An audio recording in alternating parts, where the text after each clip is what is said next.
সেই তারেক রহমানকে নির্বাচিত করে তার বিরুদ্ধে 49টা 40টা মামলা 82টা মামলা দিয়ে তাকে দেশে যেন না আসতে পারে তার ব্যবস্থা করেছিল। বন্ধুগুলো এখনো সেই মামলা শেষ হয় নাই, আমাদের সেই মামলাগুলো এখনো শেষ হয় নাই।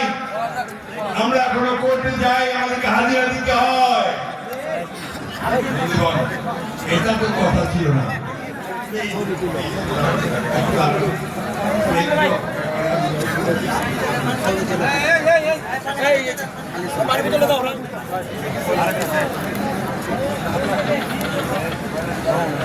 বয়স হয়ে গেছে, তার আগের মতো পারি না।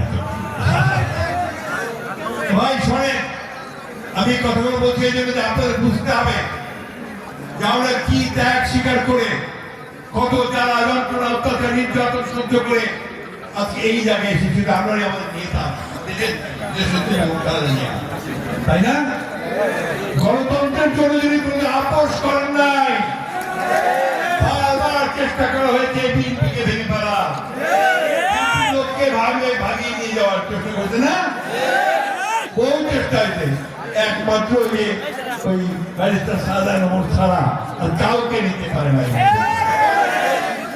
এবং আজকে অন্যান্য রাজনৈতিক দল যারা একই সঙ্গে আমাদের সঙ্গে ফ্যাসিস্ট বিরোধী আন্দোলন করেছেন তাদেরকেও রেহাই দেয় নাই, এমনকি আমাদের আরো মনোবাদেরকে পর্যন্ত রেহাই দেয় না।